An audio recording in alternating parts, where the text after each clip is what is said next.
Our next guest on the Any Given Runday podcast has gone from a GAA background to distance running, representing North Clondalkin Running Club from getting a sub 3 hour in Dublin Marathon last year. He's here to talk about his running journey as well as the upcoming NCRC 5 mile club race on June 14th and recently receiving the biggest commodity in running, the AGR bobble hat courtesy of Erica at Donaghadee 50k last month. Mick Hollows, welcome to this week's episode of the Any Given Runday podcast. How are you getting on? Cheers, Sean. Yeah, no, great to be on. Thanks so much for having me. Yeah, quite the intro. The bribe. Did you put it on your CV that you got the hat off us? Oh, Is absolutely. that Yeah. now one of your personal achievements? LinkedIn. First thing on LinkedIn went the hat went in. Yeah, yeah. Forget about the hat for the minute. We'll get you a t-shirt after this, Mick. But when we look at a great intro and all Sean has given you, but football into running, well, where did it start for you? Obviously football for a long period of time and then transitioned in, or where did you get into sport, or how was it for you? Yeah, I suppose like most, it was like team sports to start off with, and that was Gaelic and soccer growing up in Clondalkin. That was kind of like they were the two main sports. Although sometimes when you wore a Dublin jersey, you were called the Culchi, even though you were in Dublin, so that was a bit strange. Um, and kind of would have played in school a lot, and then like played for Dublin underage, kind of from under 14 up to Dublin minors then, and then would have played with decent level of soccer as well with Cherry Orchard, and kind of, had trials with overseas in England as well with that. But I kind of always had a sporting background. Where the running came into it was probably the latter end of the career, and you're kind of thinking, oh yeah, what's next? But I was always that kind of person who loved preseason and loved the Broncos, so I think it was always going to happen eventually. There's always one of those two weird people on the team, and I was one of them. Like, I loved that part of it.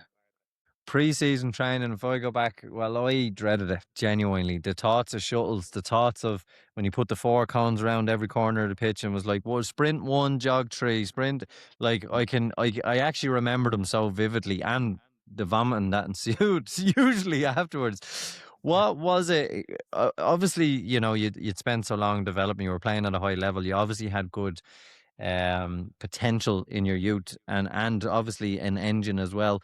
How important was that physical fitness? Do you think it gave you an advantage, when you enjoy that element of the hardship of the preseason and the physical running? What did it bring to your game?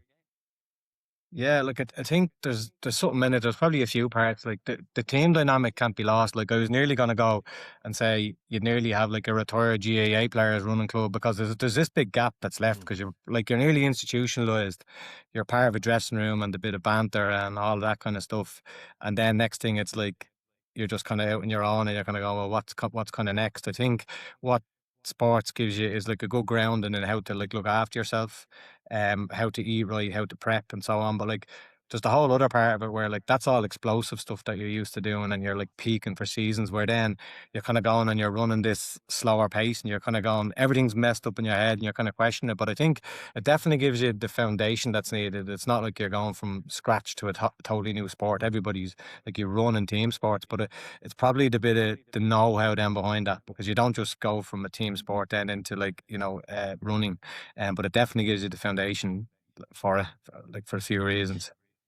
Having played in a high level, and you will say, and some of the youth teams you've mentioned, and Cherry Orchard and Dublin Minors all the way up, and how difficult was it to hang up the boots and step into that unknown of where do the retired lads go? And don't tell me it's Junior D and the over 35s. Where did they all hang out, or what is it? How difficult was that for you? Yeah, look, and I think everyone treats it slightly differently. I was lucky enough that like I first started playing senior club football at 15, which you're not allowed to do now. Like, you wouldn't be able to do it. And I played right up until like last year. So I was 20 years playing senior football. Um, so I kind of, I hadn't planned on dropping to junior essentially. A lot of lads would go, oh yeah, we'll drop down, and like you play a few years and you get to play with your mates. I didn't do that. It was kind of like ripping the band-aid off, and it's kind of like, yeah, at football, and then it's like, well, how do you fill that void? And it's very like the competitive pieces is a good part as well, which we probably didn't touch on the last thing. Like, running is great, and it's about like beating yourself getting better yourself all the time. And that competitive nature isn't like, I want to finish first in the park run. It's more like, I want to be better than I was last week or last month or whatever that might look like. But I think that doesn't leave you, you know. Mm. Mick, there's an overlap there as well because I saw a blog or an article or something that was online about North Clondalkin Running Club. Like, you wouldn't recommend doing this at 24, but near the end of your last couple of seasons playing football, you were starting to do marathons. Like, I think you'd done a Dublin Marathon or maybe even 2 Dublin Marathons at this time. What was that training like and trying to balance both at that stage at the tail end of football and having even that foresight to go, okay, I haven't got much time here playing this, but I want to get into another sport as I have this fitness maybe. Yeah, well, like you'll see from the marathon times, the first year I did play the full season and did the marathon, like, and I probably didn't do either well. Like, I was playing Gaelic, but then you were going out and doing a long run on a Sunday, and you'd be back in with the lads trying to train, and you'd be doing sprints, and you're kind of going, "Jim, I'm after doing 30K the weekend here." And they're like, they're looking at you like, No sympathy. what's after happening to this fella? So like that was probably year one. Then the following year, so that was within '03, was my first marathon, still playing. I say 23, and then 24, I had a longer block unintentionally. I got sent off, and the lad said I did it on purpose. So I missed the last like 3 championship matches, and in Dublin it's like hurling 1 week, football 1 week, hurling. So that actually gave me a 6 week block that I didn't know I was gonna get. Nice. And the block I got was like, oh yeah, you're only doing it because you're doing the marathon. So like the first year was really tough. Like, and as I said, like probably wasn't playing the best football, wasn't really running well either. And then like the year that I decided, no, I'm done, and that was like the sub 3 year. That's the year just gone when I decided, like, right, let's take this seriously. The Gaelic is gone now, and you're just recovering better. You're able to like hit the sessions. You're able to do take the advice for people, unlike you lads do. You seem to have all the experts on and do the opposite. So and go, what did Sean and Eric do? I'm going to do the opposite. That's a good way to take it. That's why we're here. We're just proof of the concept. Don't think we're going to listen to you either, Mick. It's for everyone else. I'm no expert though. That's the difference. So, Mick, you're very much still in the transitional phase. Do you look at the pitch? Do you look at the lads going out? Do you still part of the WhatsApp group? Or I know for me, and I was a hell of a lot longer when I went from playing at a certain level, I just Sunday league football from where I'd been, I just said no. I'd given so much of my youth from 9 years of age up until 23. I just walked away. Are you finding it hard to walk away? And I know you've transitioned into a good sport, but do you miss that element of the dressing room? Because even now, there's days I look or I watch a match with Sean and go, do you know what? I could have done, you know, and I do miss it. I do miss it. Yeah, no, I think I get to recreate kind of the bit of buzz from like a race day experience or running well or whatever. But like I'm involved with the Dublin ladies now, like the Dublin ladies senior team. So like in terms of being involved with a team, I still get that from that aspect of it, which really helps. And then like I've got 2 young boys who are starting their own sporting journey now. So like they're up in the nursery, like with local soccer team with Round Towers here. So I'm dragging in to do a bit of coaching there. So whether it was intentional or not, I've kind of tripped into still being involved in team sports, but not physically, you know, exerting myself, but kind of still being able to pick up on that. So that's probably made it a bit easier that I'm still around, like with the Dublin ladies. Like it's a extremely kind of, you know, it's brilliantly professional setup. Like the standards they have are so high. So like you're feeding off that as well, which really helps. At what point did you? You're with Kevin English now. Kevin English coaching you. Yeah, Kevin. Yeah. When did Kevin come on board to coach Sorry you? for your troubles, Mick. Sorry for your troubles. I was going to go, speaking of experts, the podcast, but Eric went the other way. I was wondering when Kev was going to come up. Like, so Kev, I actually seen Kev down at the Donaghy 50 last year. So right. I'd Conor Marathon booked for the April. So this was the February.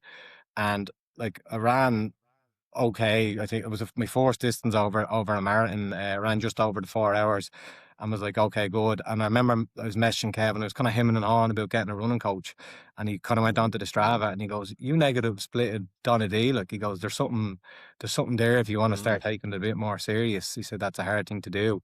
And I said, look, I have the Conor Marathon Ultra in the end of April. Like, so we like phone call. What is it you want to get? All the usual kind of onboard and stuff, like, and then started doing the sessions, and I was like, gee, like I wasn't running right, really, you know, the kind of way I was like doing my own thing, like every run was the same pace. And then like I could just feel everything kind of transforming, things starting to click and kind of going, all right, this is what it's meant to look like and what it's meant to feel like with a bit of guidance. And then like the Conor Marathon, I think we started off with like just be under 6.5 hours, be 6 hours, whatever. And I ended up coming fourth in the Conor Marathon Ultra, the Wow. 63K. And I was like, where did I was shocked. I genuinely was. And I don't know if you know about Conor Marathon, like you do. There's a half, there's a full, and then there's a marathon, and you all go out in these buses. And when I say 4 seasons in one day, it was like lashing rain when I got there. Then it was like beautiful sunshine, and then the last bit was like the end of the day. Is it was like up these steep hills, driving wind and rain. There was people walking backwards, but the thing is, you don't know like half marathon Hughes Ultra, so I had no idea where I was. So like coming fourth was a shock, but I didn't know where third was. I didn't know where fifth was. I was just getting me to the end of this race. But then I like coming out of that, I was like, oh yeah, Kev, like we're sticking around. Let's do this, like, you know. So then he was like, oh yeah, and then I was thinking like the marathon time went from 3:49 the first year, 3:27. So that was like full Gaelic season, half the Gaelic season. And then Kev was like, oh yeah, you can do sub 3 this year. And I was like, God, I thought that was another like 2 years down the line. He's like, no, trust me, you can do it. And I think back to the GAA thing, like any session he gives me, I just do it to the letter of the law. And I don't think I've missed one in over a year now, a session. No injuries, no nothing. Just go out and do them. And like I thought I'd need a couple of bites at the sub 3, but I got it the first attempt, like at 2:57. I was just like, I was Brilliant. delighted with that, over the moon. Touching on that, Mick, about transitioning into running and then learning how to run, and I say that like we can all run, but there is an art to it, and I know we've any amount of information and gadgets and watches and everything, but working with a coach can take the thinking out of it, and what people overlook is the accountability factor and putting that trust in a good coach to be like, John, if I just stick with this, if it works after 4 weeks, it works. If it doesn't, we're probably not compatible. And a lot of coaches will say that sometimes we're not, you know, and sometimes you do need to change it up. What way did the journey of running feel for you and those for, because I always say, you know, sometimes the journey of running is not nice when you're trying to get back into it, when you're going out bursting every run or every interval session, you're like, this is hard. I'm not really enjoying it. But when it opens up for you and you start to see results like that, what's the difference in the journey then when you're, I suppose, enjoying it and seeing progress, and then someone else is doing the thinking? Yeah, like it's definitely, I know they say running is like a drug, but it's infectious. Like, and you start surrounding yourself with people who are doing like kind of long runs and like that. I'll get into the club bit, like, but you start finding your tribe a small bit, and you're like, oh yeah, like this is great. But like when things start clicking, there's no better feeling. It's like putting a ball top corner, like it is, like, and it doesn't have to be on a race day. You could be out and you could hit like a pace for the first time and go, like that was class, like that's brilliant. And I know like with new runners or people new to running, like all of the PBs, everything is happening like the first few weeks and months, and you're like, oh, this is great. But you start to then like really respect the distances and the times. And like the thing with running is there's just so many levels to it. Like you go out there and you think you've done it like an amazing 5K, and you look and you've come like 200 and something, you know. Some of like, you do, like we were at the Dunboyne 10K yesterday, like, you know, and that field was just unbelievable, you know, the runners, the club runners. So like you might, and that's what's great about it. I think everyone gets what they need from it, you know. And like if you start comparing yourself to others, you're absolutely goosed.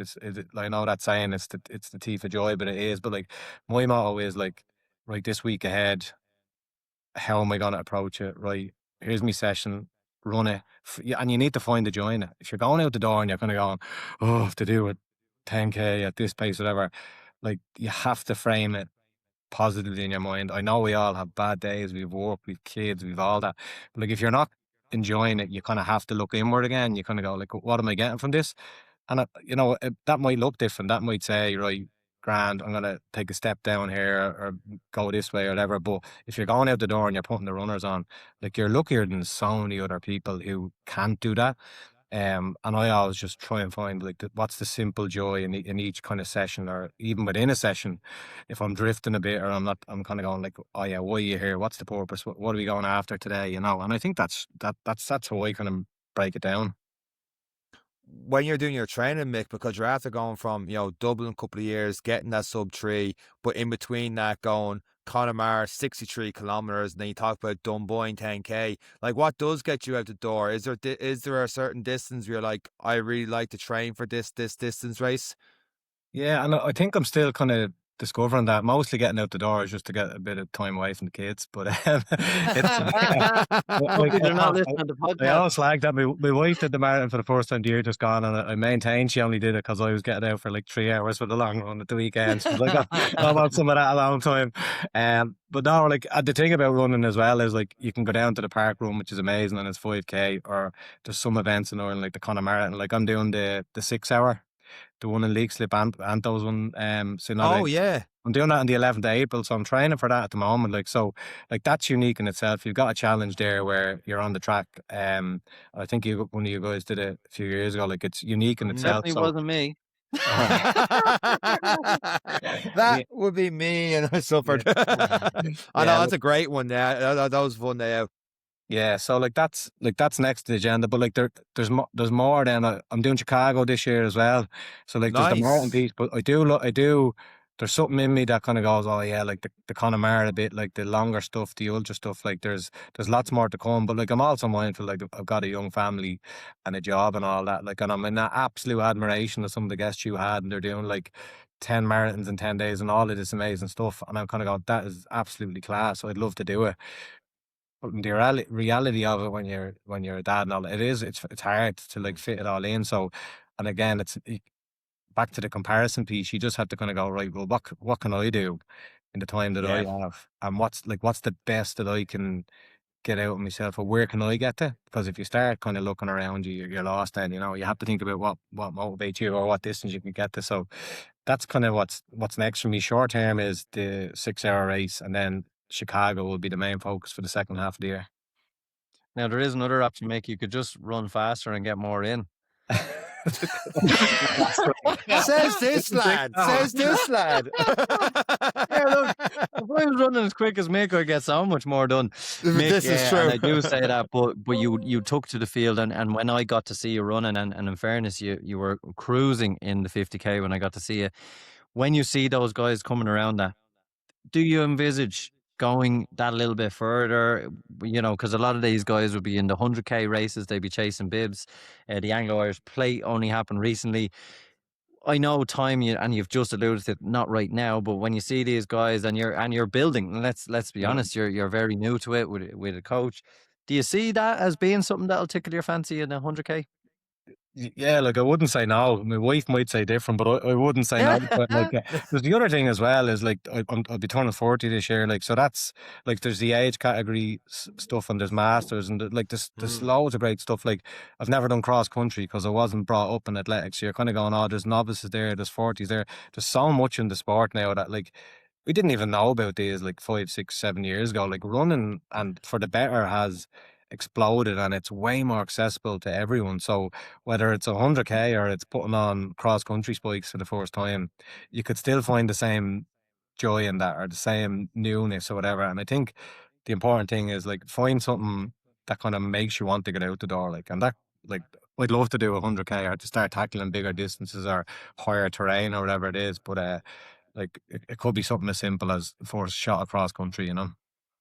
Mick, can I ask you a question? As a dad, and having had a sport and career, and obviously parents who supported you through GAA and football and stuff, and as you said, running is now a part of your life. You didn't know it as a kid. Would you look differently on what you would encourage them to try in terms of the diversity they can have to aid their sport and career in whatever? Obviously, you want them to choose whatever they like, of course. But would now athletics be something you would consider on the radar for your kids based on your later experience and knowing what you know about your own childhood and your sport and career? Yeah. Like it's funny because I kind of said at the start, like the exposure we had to sports was like Gaelic hurling and football, and that was really about the level of it. Like you had to live in certain parts of Dublin or Ireland to like do rugby, for example. That's only like newly kind of expanding. Athletics just wasn't even on the radar, like like if you ran in Clondalkin in the 80s or 90s, like people were looking at you funny, or that kind of way. Whereas now, like everyone's You're at, running like, from something. yeah, running for something, from something, or like whatever else might be. But no, and like my young lad religiously goes to the junior park run on Sunday morning, and it's starting in Corker Park here, the park beside us. At the moment, we go to the Ivy Grounds, and then I'm seeing him playing soccer, and I know just looking at him that the athletic, like the doing a 2K every week at like 6, 7 years of age, is helping him move around the pitch better. Like it's clear to see. My other lad does taekwondo, for example. He's up at the rugby club on Sunday morning, so already they've been exposed to double the sports that like we would have been exposed to. And like I lived in Australia for a couple of years, and when you go over there, you like, oh man, we are living like so far behind. They are like surf life saving. Like there's netball, there's rugby league, there's union. You're kind of going, wow, like this is class. And I suppose it's with your own kids. I'd obviously love to see them do some of the sports I did, but it's about exposing them to as many of them as possible, and whatever they want to go to, like that's it. My older lad like did not want to go near the foot. When I brought him up first, he was the one sitting on the side of the pitch, and there was me like still captain of the Gaelic team going, "Don't, can't do this." You're embarrassing me. People like that. Yeah, exactly. So I was kind of like, oh yeah, but I didn't. Like one of the lads who was a year or two older than me, he had a son similar, and said, just leave him. Just leave him. And now, like, he just constantly kicks the ball around the house, breaking stuff. And he's like, "Can we watch the highlights and who played?" And he's naming players I don't even know anymore. And you're kind of going, like, that was the right thing to do. Just kind of let them find their own path and their own journey, and they will. But I think, like, the number of sports now is like double and threefold, and athletics is one of them for sure. Like, that's new. And you look at the telly there this week, we're watching Kate O'Connor on the telly, and you're watching like Griggs and all these people, and you're going like, wasn't even that much coverage, and you get Sonia O'Sullivan in the Olympics or whatever, something huge, but you wouldn't have got the exposure or like the ability to watch a World Indoor Championship and be able to kind of say, oh, they're Irish or whatever, and like people reaching finals and winning medals. Yeah, it's just like once every 4 years, the 100 meters or something beyond the running, and that was it. That was athletics done for 4 years. The other part that's really exploding, Mick, is running clubs as well, such as North Clondalkin. How did you get involved with that? Yeah, like, so I'm been from Clondalkin all my life, and it's like, the way people are proud of where they're from. Like they say Donegal people, or you'll always see someone in a Mayo jersey. I'm like that with Clondalkin. Like I just absolutely love the place. I played Gaelic with Towers for years, and then like I saw North Clondalkin and the running club, and I'd only started my own running journey. And the first way I was exposed to them was I was doing a fundraiser in the Gaelic club for a new Astro. And I did a marathon around with a few others in the club. We did a marathon around the Gaelic pitch. It was like 84 laps of the Gaelic pitch, which will stand me in good stead for the 11th of April. But this speaks volumes of the club. Like, without even kind of being asked, they heard about it, and they had the North Clondalkin gazebo up on the day with the tables out and all that. And I was kind of going, that's really, really cool. Like, they didn't have to do that. They were up there, they were supporting, they had music going, all of that kind of stuff without us even kind of asking it. And I was kind of going, like, that's the type of people you want to be around and be associated with, and that, And I think there had been one or two clubs starting to pop up in Clondalkin that are now gone. And I think North Clondalkin has just gone from strength to strength, and it's like on the back of its people. I mean, it's nothing without its people. The committee is like really well run. They do things properly. I think there was, it was COVID. The club will be 5 years old this summer, and I think they had their first meeting up in Liffey Valley, and it was kind of like, oh yeah, how do we go about this? And it was COVID, like, where a lot of clubs came from, and I think there was lots of people running them, but they weren't quite sure, like, what does this look like, or how do we go about this? But they've just gone from strength to strength. I think the members, like, 70 or so in the first year, and that had a core group of kind of 20 to 30 showing up, and some would and some would, and then that went to 80 to 90, and now it's 120. And they used to have these blue t-shirts, and they'd be running around Clondalkin, and people called them the Smurfs because the colour. Yeah. But it's great, and like, even with the coaches, so I think they started off at around 4 coaches, and now they're into double figures, and that's people wanting to be better and give back. Like, so all Athletics Ireland accredited and so on. Like, so like that's all volunteer based, which is great. And then it's just so welcoming and like inclusive. Anybody who turns up on a Tuesday and Thursday, you're just straight into the group. There's no kind of like standing at the side. It's about making them feel welcome. And I think the biggest thing with the club is like they'll meet you where you're at. So like they do the couch to 5K. I turned up, like I had done 2 marathons already and turned up, and they were like, you get treated the same as everyone, and it's like you find your who's at your pace or whatever, and they just kind of put the arms around you and go, okay, like let's go, which is super, you know.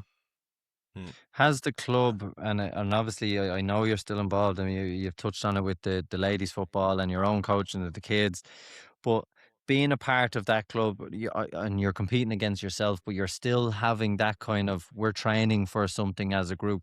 Has that made the transition easier as well? And how important, because I know you have a coach, and everyone is individual, and that's why I think it doesn't really matter who's coaching. But when you go down as part of a group like that, how important is that to keep you running and keep that journey happy? Yeah, no, it's like it's huge, and like we all have this wanting to be part of something and belong to something, and like you would have seen down at Donadee, for example, like when the lads had like a double tent set up from 6:30 in the morning, and in the back one, I don't know if you know, they had a heater in the back of it, like there was 3 of us running, like I didn't tell John, but I yeah, saw it anyway. I got good use of it, I think, at one point. I'm like glad I didn't know about it. and you kind of go, oh, like like this is class. Like when they show up, they show up. You know, they really do. And like we have a couch to 5K graduation group now this coming weekend, and it's our third kind of iteration of that. Like so, it's that like the fourth iteration of that are like the bulk of our members now. They've gone on to run marathons.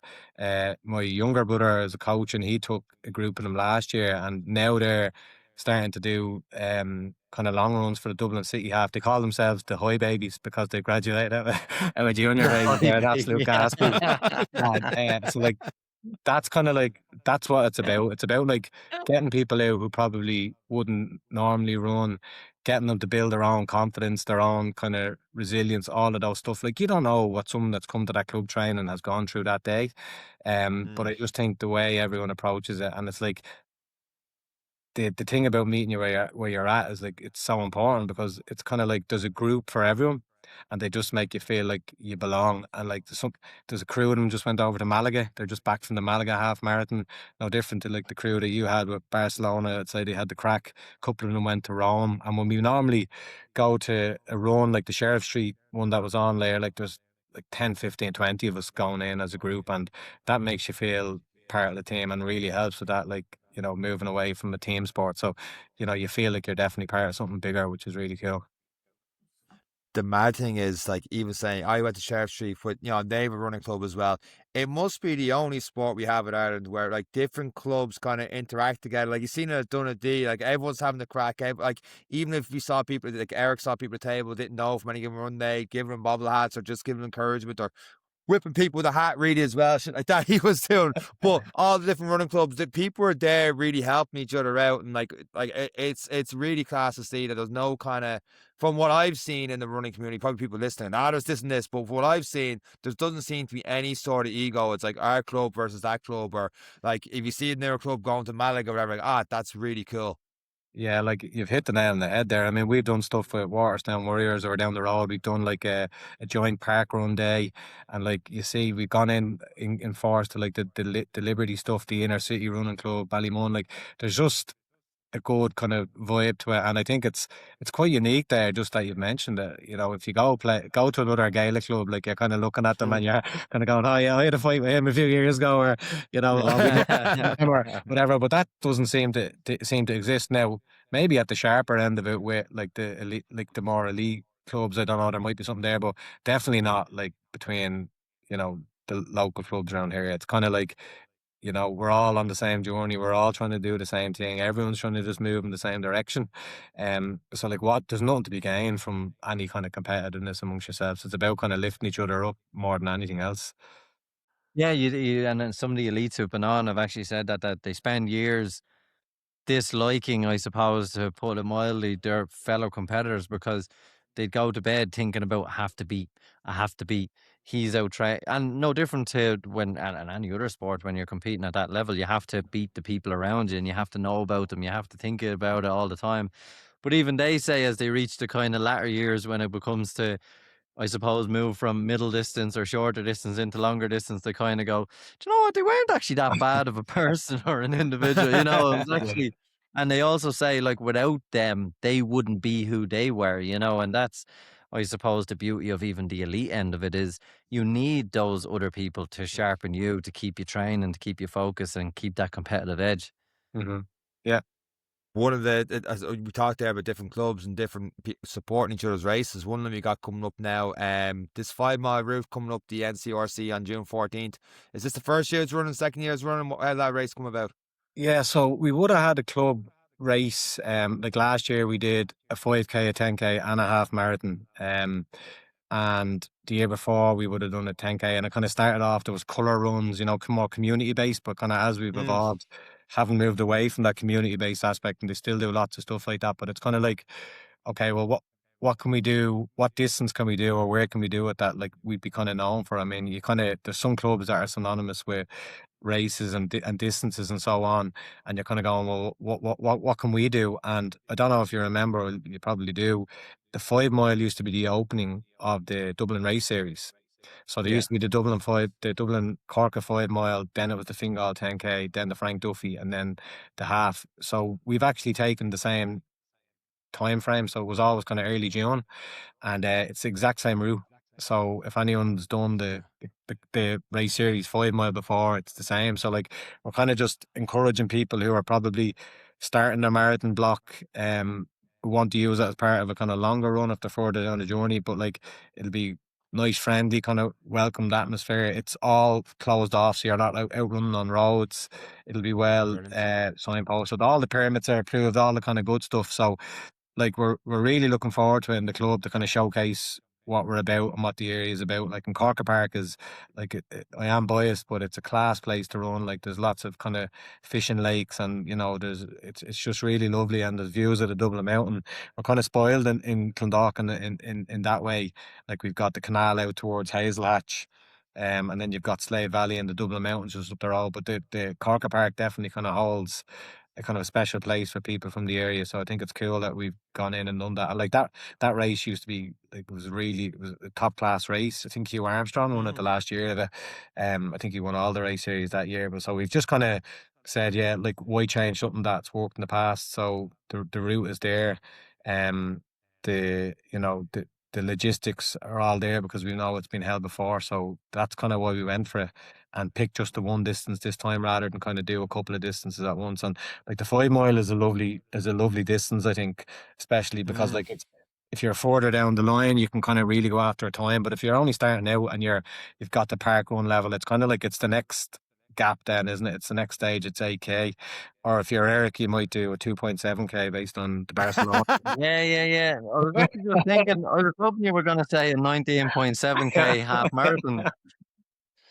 Well, look, it's well, look, when I get me miserable marathon going, Mick, I don't think many people will get past 19.7K for some reason. The park seems too nice, Eric, for your miserable marathon, so I won't be there. Seems too nice a place for a miserable marathon. I can't wait till the day they have their tents and all set up for the race, and I bring a helicopter into a hover and blow the whole thing apart just because Mick abused me. That was only up the road, so I think it's more likely than not. Mick, how exciting does it see you? Because now you're seeing the organisation side of the events, and we've had a couple of event organisers on. There's a lot that goes into taking care of people and making sure they enjoy it. Now, there's obviously bring a horse to water and all that. It is a 5 mile, but seeing that organisation side of it, have you much respect for them, what goes into managing a race? Yeah, I do, and I'm not going to try and take any credit for it. There's a committee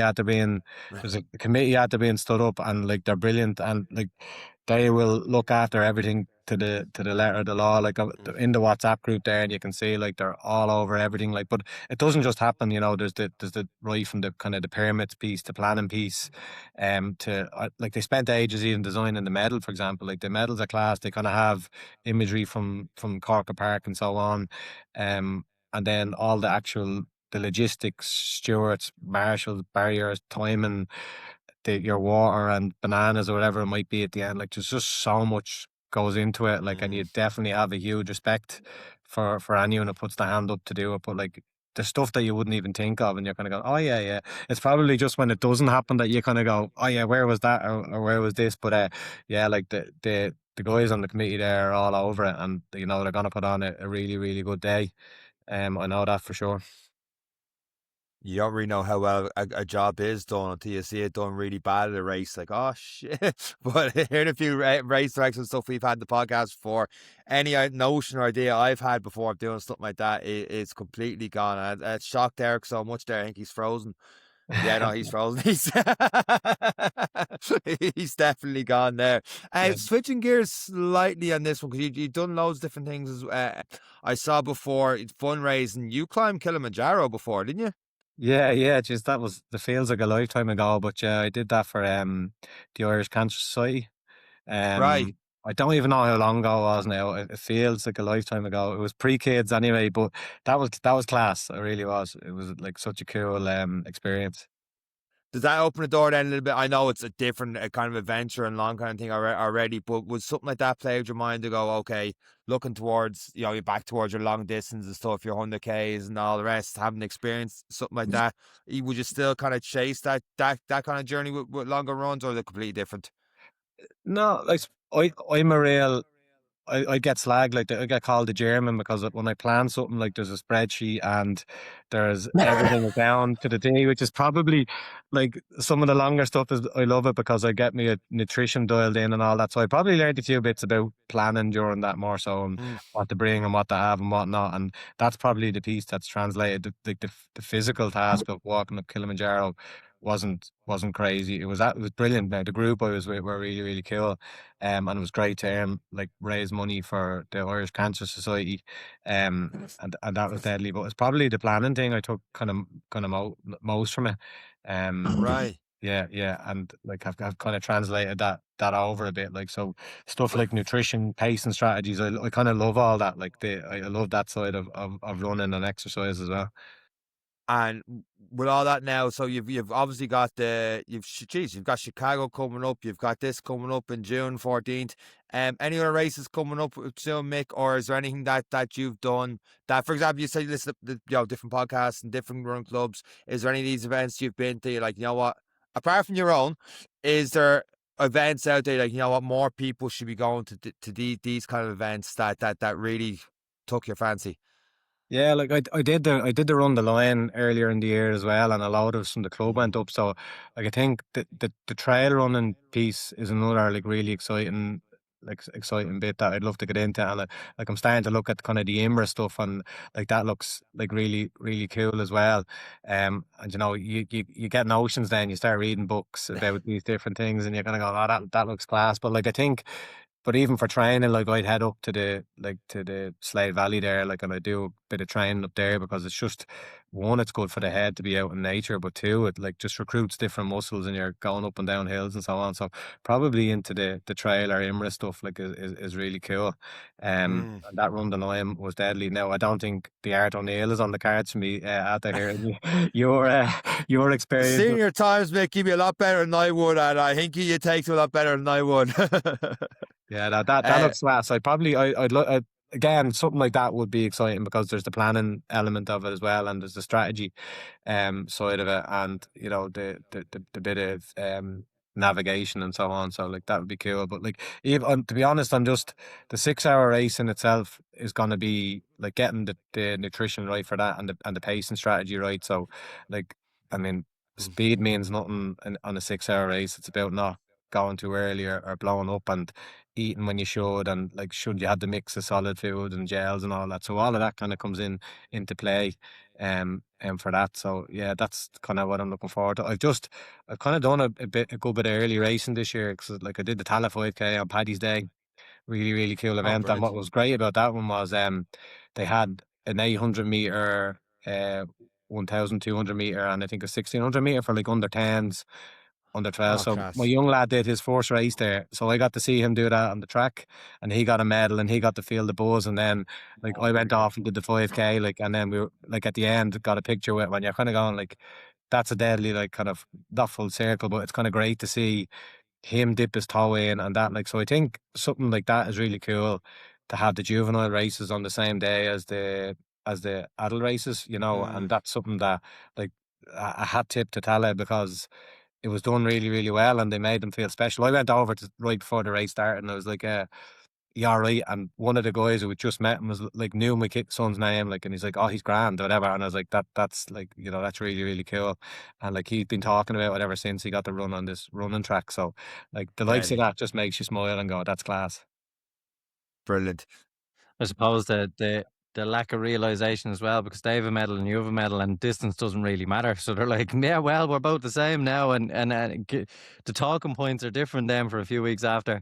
Yeah, that's a funny one, because I think he thought I was winning all these races, and the first time he came out to see me run, I was like, and I'm like, "Did everyone get a medal?" And I'm like, "Oh, yeah, no, but I did the daddy race, whatever." And he's like looking at me and goes, "Yeah, you came like 300 and something, then you still got a medal." I'm like, I wish I could have kept that one going a bit longer. Yeah, deadly. I'm gonna put you a little bit in the spot, Mick, before we wrap up the podcast. That this race coming up in Leixlip, this is gonna be a distance PB for you. Everything going well, and that distance is gonna be fairly high, considering, not to put you, you know, on the spot too much, but you did with 3 hours 40. You hit the 50K in Yeah. Dundee last one. So do you have a distance in mind you're gonna aim for the 6 hours to keep you going?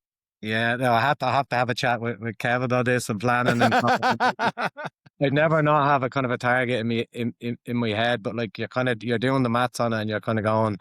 But these things you really need to go like, what's my A, what's my B, and what's my C, and kind of work from that. Like, Mm. but I think, you know, given where I was with the Donna D, you like I'd ideally like to be north of like 65K, and then you're kind of going, right, Mm. well, how far can you go? Right, you're into like 70, and then are you being greedy then? Like, are you at the risk of blowing up? So look, as we get closer to it, I'll probably work it out. But I mean, around the 70 mark is probably where I'd like to get to, and then anything after that will be kind of bonus territory. And that's like anything can happen on the day. You know, you don't know what the Yeah. weather is going to be like. It could be hot. You could like all of those kind of things. So it's just about planning for I'll be there with a lunging whip, Mick. Don't worry about it. You'll get over that 70.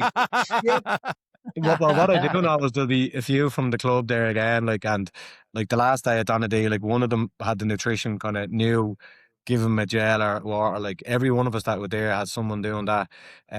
Like they were there with teas and coffees. And again, I know when we go down here, there'd be all day there'd be someone there from the club, and like whether that be someone helping with the nutrition side of things, or lashing out water, or throwing abuse at you to speed you up or whatever. You just know that you'll get that backing from the club. It's just the way they are.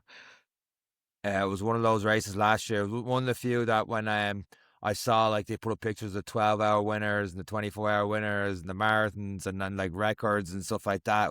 I think someone did 240 plus, if not more, kilometers over 24 hours. I could be wrong on that. But it was some Yeah. silly number. It's just bananas, and just got that little bit of FOMO looking at it. I'm like, for I think the 6 hour get the record, itch. the 6 hour national record was broke last year at the same event. Yeah, I think. Yeah, There was a few yeah, broke. I think. Tim Brownlee, I think his name. So like he broke the Irish record at that same event last year. Like he ran like 80 something, not like 85, 86 kilometers in 6 hours. Like it's like the lads Wow. doing like, yeah, it's crazy stuff. But it's like, you know, when you see stuff like that, it's gonna, again, not comparing, but you're gonna go, it's possible. You know, Mm. it is possible. You might never get to it, but like that's the kind of things you need to look at and go, okay, well, I might not be there, but you could be like 60% of the way there, 70% of the Yeah. way there, and like that's what you have to kind of, the way you have to frame it and look at it. But it's even because, like, especially with something as small as that in terms of 400 meters, seeing those athletes and seeing the pace hour after hour and probably lap after lap and lapping you and stuff like that, like it is like, Jesus, at one stage, like, they're just so far ahead, but at the same time, it is encouraging more. I found it encouraging more so than anything else, going, this is possible. Even down in Donaghadee, when I was seeing the likes of Wayne Waldron and Ian Fitzgerald constantly passing, it's like, don't know how they're holding that pace, but they're surely away. Yeah, no, it's deadly, and like even everyone knowing those types of names, and you're chatting and going, oh, like that's class, and they're coming past you on the bike, and you're giving them oh yeah, well done, you know, because you might know that they're running around Dublin or whatever, but like I think that's what makes it so great. You start seeing the same faces and the same people Mm. at the races, and you're kind of like, you're not there to like you know, compete with them, but you're there and you're watching, you're kind of going, that's brilliant, that's class, like that's where, you know, they have busy lives as well or whatever, like look where they've got to, or where someone else has got that. And you know, it kind of does give you a bit of you know, a bit of hope that you could get to kind of anywhere near that level. Mick, for people listening around Clondalkin who might be thinking, or who may have picked up this as it's shared out, how do people get involved? And because the scariest thing with doing anything new is the first night. It's the getting down for that first training session and getting involved. What advice do you have? How can people get involved in your local area? Yeah, and look, as I said, extremely welcome, and we're like clockwork every Tuesday and Thursday at 6:30. We're in the Collinstown Sport Complex. That's where all of our runs kind of start from, and like it's really easy. Like just come along a few minutes earlier, introduce yourself. If you want, you can kind of reach out on Facebook, Instagram. We're all on the usual kind of social media. If you want a message before you come along for the first time, that's grand. But on Tuesday, Thursdays, we meet at 6:30, and it's go from there. You're welcomed in. Then there's usually about, I think there's 300 and something do the Cork Park run every week, and there's normally like 10, 15, 20 from North Clondalkin there. Like, so even if anyone's at the park run and they see the tops of the jackets, just come over and have a conversation. Like, you know, that's the easiest way to get into it. Like the amount of new runners we've got just from conversations and people coming over. So like either the social media stuff, turn up on a Tuesday or Thursday in Collinstown, grab someone with a blue t-shirt with the North Clondalkin on the back of it at the park run. Like, so like there's multiple ways, and absolutely, if you're in the Clondalkin area, and by the way, Clondalkin is huge. It's got like bigger population than Longford and Leitrim. It's massive. It goes like, it's huge, and you're kind of going like the amount of people there who probably are sitting at home going, "Oh, I'd love to get into running, but I don't know how or what to do or whatever." Like, come up. It'll be one of the best things you could ever do, and like you wouldn't meet a nicer bunch or a more welcoming group of people. Like, so some of those couch to 5K Hoy babies, as I was calling them, like they're committee members now. No, but they are, like some of the, like they shuffled up on their first day, and now they're running marathons and they're like part of the committee and they're trained athletics Ireland coaches, and you're kind of going like, that's what it's all about, like, you know, and being that kind of visible presence in the community to kind of go, oh yeah, this is deadly, you know, this is something that I could do as well. And then like listening to the Ballymun lads and the model they had in place for like getting young people in, and there's nearly like a sponsorship model where they build it into the yoke, like that sets off a whole other kind of thread of ideas, and you're kind of going, what can we do? And I know we're doing a pilot now to kind of get age 15 and up into the club, so kind of slowly going down, you know, what it comes with the usual kind of safeguard and stuff, like, and it's all volunteer based, so you're kind of going like, how can we widen the net here and get more people in? And with that is like, then like bring youths in, and then it's like go from there as well. So like definitely anyone who's contemplating it, just come along, like you won't regret it. And for those just outside the Clondalkin area or a little bit further that they can't go down every week but would love to come down to this 5 mile event, can they still get tickets? They can still get tickets, so it's on Eventmaster, and we have a feeling it will sell out, but absolutely encourage anyone to sign up and come along. It's going to be like a really, really super day, and yeah, anyone and everyone is welcome to come along on the day. I think then I don't know when the podcast will go out, but there'll be a discount over Easter anyway. I don't know whether it's going to be before or after this episode, but there's any of your listeners can go on and get that discount. We might have put it before, considering the 6 hour and stuff like that. Now you put it out there, you're going over 70 you put kilometers. we had a great episode lined up, but now you've gone and scuppered that plan anyway. Yeah, you'll be on next week now, Mick. This could be either the greatest accountability show ever, or like it'll be like Eric in Barcelona where it's so no one else other than me will be there for your 6 hour with water balloons. You just watch this space. I think on that note, it's been absolutely brilliant listening to your journey. I really genuinely look forward to see how you get on for this 6 hour and then straight into the NCRC 5 mile club race that's going to be on June 14th. Lovely. Thanks for having me, lads. Really appreciate it. And that is it for this week's episode of the Any Given Runday podcast with myself, Mick, and Eric. Take care.